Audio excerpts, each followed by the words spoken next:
अस्सलाम वालेकुम स्टूडेंट्स, कैसे हैं आप? उम्मीद करता हूं आप ठीक होंगे। आज हम डिस्कशन करेंगे बहुत ही इंपॉर्टेंट टॉपिक पे, और वो हमारा टॉपिक होगा पीरियोडिक टेबल पे। हम पीरियोडिक टेबल की थोड़ी सी हिस्ट्री देखेंगे और देखेंगे कि पीरियोडिक टेबल होता क्या है, कहाँ से आया, किस तरह इसमें चेंजेस आए, कौन कौन सी मेन चीजें हैं जिसने पीरियोडिक टेबल को चेंज किया, और कौन कौन सी पीरियोडिक प्रॉपर्टीज हैं जो कि बहुत ज्यादा इंपॉर्टेंट हैं हमारे सिलेबस के हवाले से और हमारे एफएससी के सिलेबस या करिकुलम के हवाले से। सबसे पहले बेटा हम स्टार्ट करते हैं अपना जो है वो चैप्टर स्टार्ट करने के लिए सबसे पहले आपको पता होना चाहिए, यहाँ पे हम हाईलाइट कर लेते हैं। आपके पास बेटा सबसे पहली चीज आ जाएगी, पीरियोडिक टेबल है क्या। तो पीरियोडिक टेबल को अंडरस्टैंड करने के लिए आपको एक चीज का अंदाजा होना जरूरी है कि पीरियोडिक टेबल जो है बेटा, ये एक टेबल है जो कि बनाया गया था किस चीज के लिए, एलिमेंट्स को अरेंज करने के लिए, एलिमेंट्स को प्रॉपर एक तरतीब देने के लिए एक प्रॉपर टेबल बनाया गया था जिसको बेटा पीरियोडिक टेबल कहते हैं। तो अगर हम पीरियोडिक टेबल की प्रॉपर डेफिनेशन करें तो हमारे पास डेफिनेशन क्या आएगी कि पीरियोडिक टेबल बेटा एक अरेंजमेंट है। क्या है ये एक अरेंजमेंट है। तो हम यहां पे हेडिंग दे देते हैं अरेंजमेंट, कुछ पॉइंट्स में लिखता जाऊंगा। अरेंजमेंट ऑफ एलिमेंट्स, किस चीज की अरेंजमेंट है? एलिमेंट्स की अरेंजमेंट है इनटू पीरियड्स एंड ग्रुप्स। हमारे पास क्या है, ये पीरियड्स एंड ग्रुप्स के अंदर हम अरेंज करते हैं एलिमेंट्स को, इसको हम पीरियोडिक टेबल कहते हैं। तो ये बेटा आपके पास डेफिनेशन आ गई पीरियोडिक टेबल की। Periodic table is actually arrangement, proper arrangement of elements into groups and periods is called periodic table. अब पीरियोडिक टेबल से बेटा हमें क्या क्या चीजें मिलती हैं, इसका फ्रेमवर्क क्या है, इसको अगर हम बेसिक देखें तो हमें क्या चीज जो है वो फंडामेंटली प्रोवाइड करता है। सबसे पहले अगर हम देखें तो पीरियोडिक टेबल बेटा हमें प्रोवाइड करता है क्या क्या चीजें बेटा इससे हमें मिल सकती हैं, या इसके क्या एप्लीकेशंस हैं, क्या चीजें। सबसे पहले नंबर पे बेटा ये हमें एक बेसिक फ्रेमवर्क देता है, इसलिए पीरियोडिक टेबल बनाया गया टू स्टडी बेसिक फ्रेमवर्क। अब हमारे पास जब एलिमेंट्स बिखरे पड़े हैं तो हम बेटा उनको आसानी से अंडरस्टैंड नहीं कर पाएंगे जब तक उनको अरेंज ना कर लें। तो हमने एक फ्रेमवर्क हमें मिल गया कि भाई ये एलिमेंट्स हैं, इनको हमने स्टडी करना है। तो हमें क्या मिलता है, एक बेसिक फ्रेमवर्क मिलता है किस काम के लिए, उनको स्टडी करने के लिए। स्टडी बेटा हमने क्या करना है, हमने स्टडी करनी है सिंपल दो चीजें, उनकी फिजिकल प्रॉपर्टीज कि इन फिजिकली कैसे हैं, डेंसिटी कितनी है और मास कितना है, इनकी शेप कैसी है, कलर कैसा है, ये होती है फिजिकल प्रॉपर्टीज। और दूसरे नंबर पर बेटा हमें क्या देखनी होती है, हमने सिंपल उनकी केमिकल प्रॉपर्टीज को स्टडी करना होता है। हम साथ ले लिया केमिकल प्रॉपर्टीज। तो ये हमारे पास पीरियोडिक टेबल का ब्रीफ से इंट्रोडक्शन आ गया कि पीरियोडिक टेबल जो है बेसिकली एक सेट ऑफ अरेंजमेंट है। किस चीज की अरेंजमेंट है? एलिमेंट्स की इनटू पीरियड्स एंड ग्रुप्स। क्यों हम अरेंज कर रहे हैं? हम इसलिए अरेंज कर रहे हैं ताकि हम उनको प्रॉपर स्टडी कर सकें। क्या स्टडी कर सकें? उनकी फिजिकल प्रॉपर्टीज और उनकी केमिकल प्रॉपर्टीज। तो ये हमारे पास बेसिक चीज आ गई, ये हमारे पास इंट्रोडक्शन हो गया, उसकी ब्रीफ सी डेफिनेशन हो गई। अब हम डिस्कशन करेंगे उसकी हिस्ट्री पे कि जो पीरियोडिक टेबल है इसकी बेसिकली हिस्ट्री क्या है। हम हिस्ट्री को डिटेल से, इतना ज्यादा डिटेल से नहीं करेंगे जितना हमारे सिलेबस में है, हम उन चीजों को डिस्कस कर लेंगे। तो सबसे पहले बेटा ऐलान हुआ कि भाई अपने अपने पीरियोडिक टेबल बना के लाओ, ये एलिमेंट्स हैं तो इन एलिमेंट्स को अरेंज करके लाओ एक प्रॉपर मैनर वे में ताकि हम उनको स्टडी कर सकें। सबसे पहले एक साइंटिस्ट थे जिनका नाम था अल राजी। वो कहते हैं सर मैं एक प्रॉपर जो है सिस्टम लेके आया हूं जिसमें एलिमेंट्स को हम स्टडी कर सकते हैं। अल राजी साहब ने क्या किया, अल राजी साहब ने एक प्रॉपर सिस्टम बनाया जिसको हम जिसके अंदर बहुत सारे एलिमेंट्स और कंपाउंड आ गए। यहां पे मैं लिख देता हूं एलिमेंट्स एंड कंपाउंड्स। अल राजी साहब ने एलिमेंट्स और कंपाउंड्स को अरेंज कर लिया, अच्छी तरह उनको स्टडी किया। किस बेस पे अरेंज किया? उनकी बेटा फिजिकल एंड केमिकल प्रॉपर्टीज की बेस पे, फिजिकल एंड केमिकल प्रॉपर्टीज पे, केमिकल प्रॉपर्टीज की बेस पे। मतलब फिजिकल प्रॉपर्टीज, ये सारे मेटल्स हैं तो इनको एक तरफ इकट्ठा कर दिया, ये सारे नॉन मेटल्स हैं तो इनको एक तरफ इकट्ठा कर दिया। तो अल राजी साहब ने ये काम किया और एक प्रॉपर जो है हमारे पास पीरियोडिक टेबल लेके आ गए। लेकिन अल राजी का पीरियोडिक टेबल इतनी देर तक नहीं चला क्योंकि फिजिकल प्रॉपर्टीज ऑलमोस्ट बहुत ज्यादा एलिमेंट्स की मिलती थी। अब मेटल तो सारे ही होते हैं, बहुत ज्यादा एलिमेंट्स मेटल होते हैं। तो अल राजी की जो फ्रेमवर्क उसने दिया वो इतना ज्यादा एक्सेप्टेबल नहीं था। थोड़ा टाइम गुजरा तो एक और साइंटिस्ट आए जिनका नाम था डो ब्रेनर। ये काफी हद तक जो है इन्होंने एक कहते हैं ना कि एक प्रैक्टिकल वर्क करके दिया। इन्होंने कहा कि भाई मैं भी एक टेबल बना के लाया हूं, एक मेथड इवॉल्व करके लाया हूं, किस काम के लिए, ताकि प्रोडक्ट टेबल को स्टडी कर सके। तो ये तकरीबन आप कह सकते हैं कि 18वीं सेंचुरी के अंदर इन्होंने अपना जो है वो प्रोसेस दिया।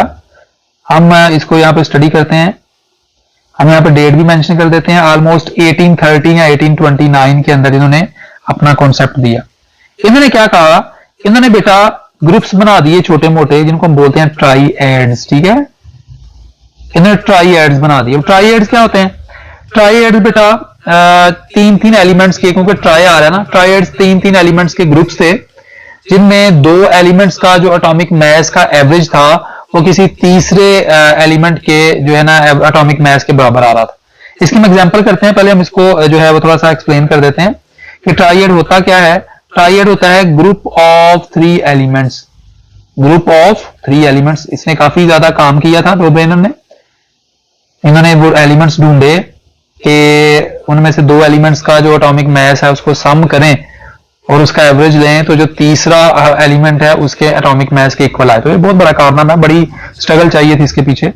तो इन्होंने क्या किया, इन्होंने हमें सीरीज बना के दे दी। लाइक इन्होंने इस तरह से Li लिथियम आ गया, सोडियम और पोटाशियम। इसी तरह इन्होंने एक और मैं आपको ट्राइएड लिख देता हूं, कैल्शियम, स्ट्रोंशियम और बेरियम। तो ये अगर आप फोकस करें तो ये हमारे पास दो ट्राइएड्स हैं।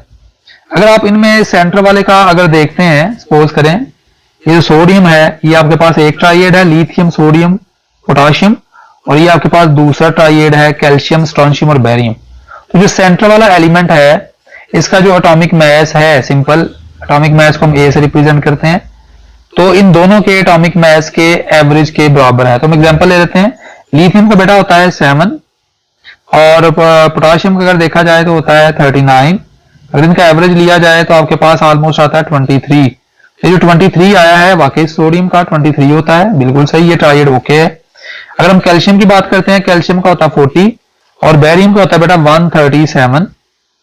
और दोनों को सम करके 2 पे डिवाइड करते हैं तो आपके पास आता है 88.5, और वाकई 88.5 या 88 जो होता है वो स्ट्रोंशियम का होता है।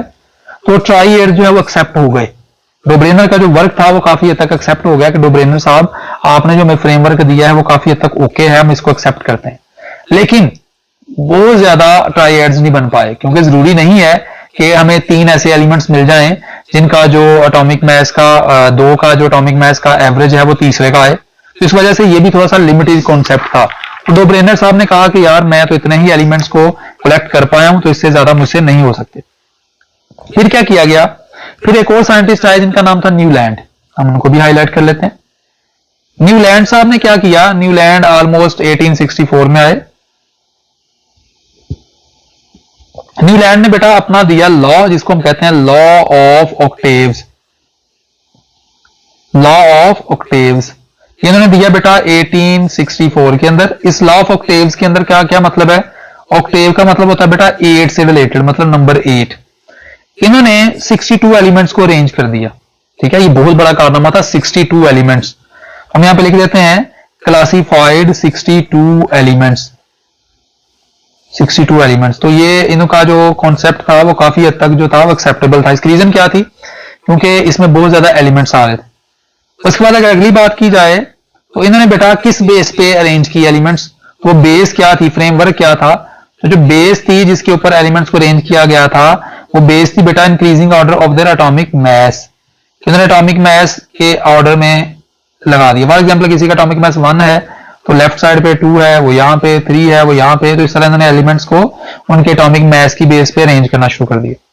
अब लॉ ऑफ ऑक्टेव्स को जरा हम डिस्कस कर लेते हैं। What is law of octaves, बेटा ये अंडरस्टैंड करने वाली है। इफ एलिमेंट्स आर अरेंज्ड, ये पेपर में आ जाता है, if elements are arranged in ascending order, in increasing भी लिख सकते हैं और असेंडिंग भी लिख सकते हैं, इन असेंडिंग ऑर्डर ऑफ देयर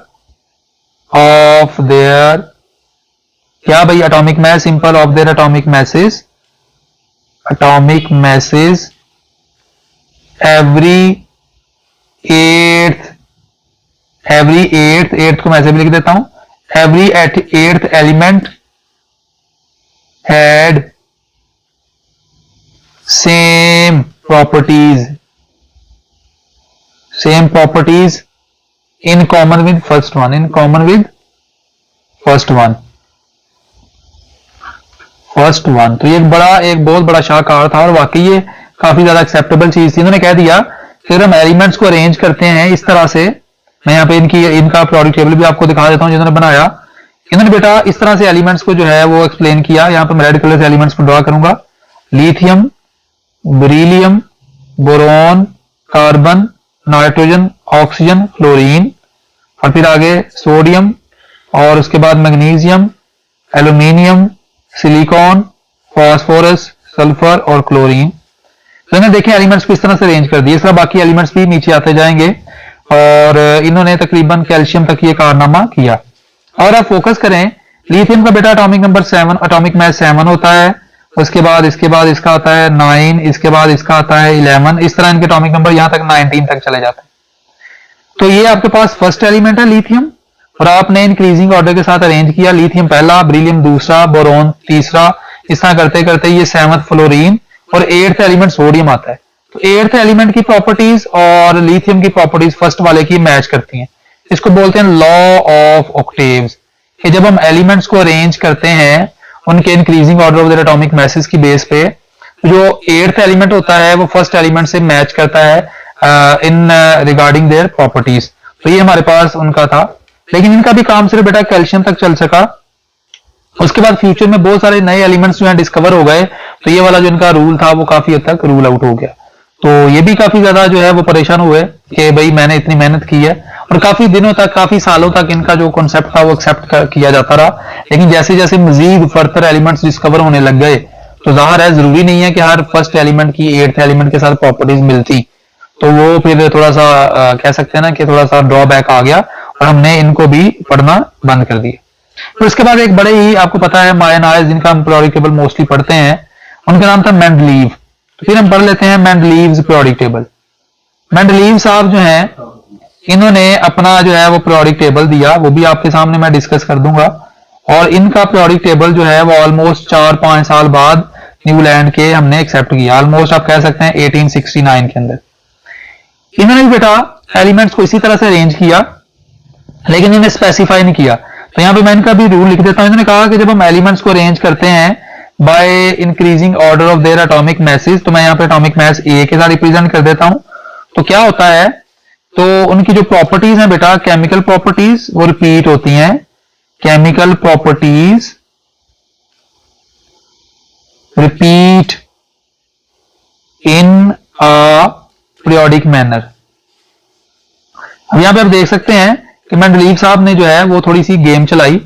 इन्होंने वो जो टर्म थी ना एवरी 8th एलिमेंट, उसको चेंज कर दिया, क्योंकि बाद में जब एलिमेंट्स फर्दर डिस्कवर हो रहे थे ना, तो मेंडलीव बेचारे स्पेसिफिक थे। उन्होंने कहा हुआ था कि पहले एलिमेंट की 8th एलिमेंट के साथ प्रॉपर्टीज मिलती हैं, तो वो शर्त रख दी। अब जब आगे फर्दर एलिमेंट डिस्कवर हुए, तो 8th एलिमेंट के साथ फर्स्ट की या आगे प्रॉपर्टीज मैच नहीं कर पा रही थी, तो इस वजह से उनका रूल थोड़ा सा पीछे चला गया। इन्होंने बात वही की थी मेंडलीव ने भी। इन्होंने भी एलिमेंट्स को उनके एटॉमिक मैसेज की बेस पे अरेंज किया, और इन्होंने देखा कि भाई ये देखें जरा, कुछ वक्फे के बाद 8th एलिमेंट या 10th एलिमेंट्स या फिर 15 एलिमेंट्स या 5 एलिमेंट्स के बाद प्रॉपर्टीज रिपीट हो रही हैं। तो इन्होंने जो है वो कह दिया कि प्रॉपर्टीज रिपीट हो रही हैं। इन्होंने वो फिक्स चीज नहीं बताई कि 8 एलिमेंट के बाद 7 एलिमेंट के बाद। तो ये इन्होंने एक जो है वो अपना सीन किया। तो ये इनका जो है वो आप कह सकते हैं कि मेंडलीव का रूल था या लॉ था जो पीरियोडिक टेबल को फॉलो कर रहा है। तो इसके अंदर काफी ज्यादा चीजें आ गई, लेकिन इनके भी ड्रॉबैक्स थे। ड्रॉबैक्स क्या थे वो जरा मैं ड्रॉबैक्स आपके साथ शेयर कर लूं। ड्रॉबैक्स में सबसे पहले ड्रॉबैक ये आया कि इनके पीरियोडिक टेबल के अंदर इलेक्ट्रॉनिक कॉन्फ़िगरेशन का आइडिया नहीं था।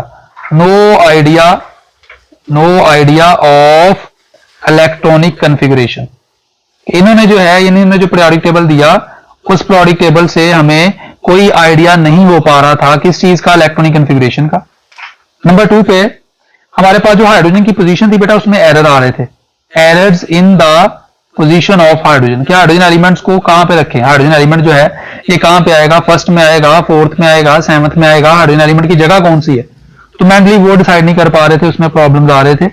उसके बाद इन्होंने बेटा जो ट्रांजिशन एलिमेंट्स हैं, ट्रांजिशन एलिमेंट्स, उनकी पोजीशन के बारे में भी बड़े एरर्स इनके अंदर जो है वो आते रहे, ट्रांजिशन एलिमेंट्स की प्रॉपर जो है पोजीशनिंग में। तो ये इनके काफी ज्यादा ड्रॉबैक्स थे, जिसकी वजह से मेंडलीव का पीरियोडिक टेबल भी काफी देर तक नहीं चला।